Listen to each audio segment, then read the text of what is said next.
Hello दोस्तों नमस्कार। Political science learning में आप सभी का स्वागत है। आज की वीडियो में हम लोग इंपॉर्टेंस कमेंट्स को जानेंगे जो इंडियन पॉलिटिक्स पर किए जाते हैं डिफरेंट थिंकर्स के द्वारा, जैसे bargaining federalism, politics of scarcity, weak in strong state, bullock cart capitalism, seamless wave.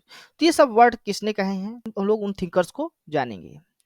तो सबसे पहले हम लोग देखते हैं जो पॉल ब्रास का कथन है। पॉल ब्रास कहते हैं कि India constitution was born more in fear and trepidation than hope and inspiration.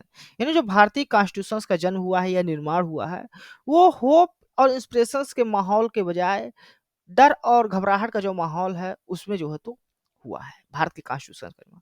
और ये बात ये अपनी पुस्तक the politics of India since independence 1990 में करते हैं।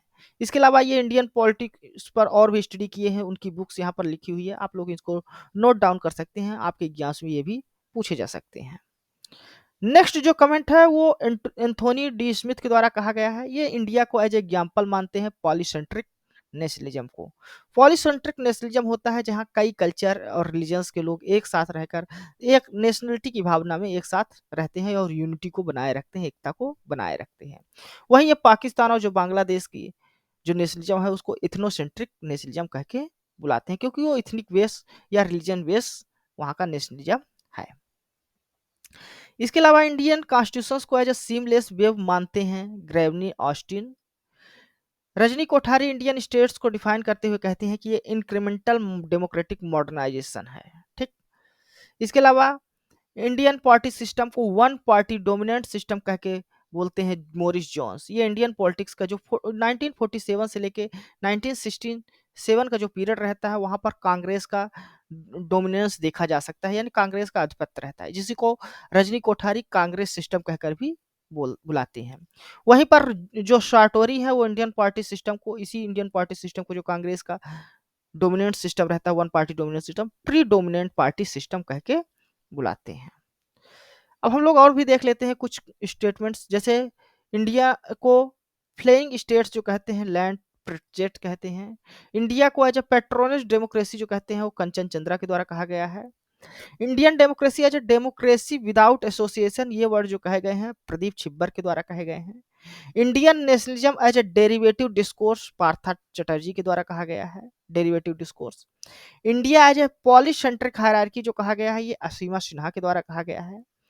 Constitution of India is a federal in structure and unitary in spirit, ये जो वर्ड कहे गए हैं केसी वेयर के द्वारा कहे गए हैं।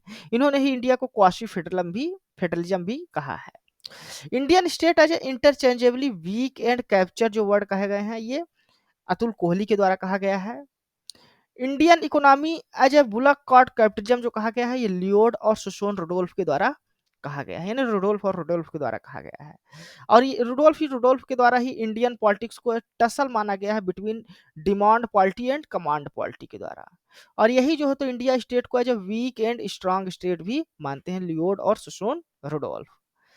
इंडियन फेडरलिज्म को एज वार्गेनिंग फेडरलिज्म मानते हैं मोरिस जॉन्स इंडिया को वार्गेनिंग फेडरलिज्म, इंडियन के फेडरलिज्म को वार्गेनिंग फेडरलिज्म मानते हैं। वही माइनर विनर है जो इंडियन पॉलिटिक्स को पॉलिटिक्स ऑफ स्कार्सिटी मानते हैं। प्रणव वर्धन इंडियन फेडरलिज्म को डिस्क्राइब करते हुए कहते हैं कि ये होल्डिंग टुगेदर फेडरेशन है, ना कि कमिंग टुगेदर फेडरेशन हो, जैसा कि अमेरिका में है कमिंग टुगेदर फेडरेशन, तो इंडिया को ये होल्डिंग टुगेदर फेडरेशन कहते हैं। तो ये कुछ इंपॉर्टेंट कमेंट्स तो जो इंडियन पॉलिटिक्स पे किए गए हैं और आपके यूजीसी नेट के एग्जाम्स में या जो पॉलिटिकल साइंस के डिफरेंट एग्जाम्स होते हैं उसमें अक्सर पूछे जाते हैं, ये आपको याद रहने चाहिए। धन्यवाद।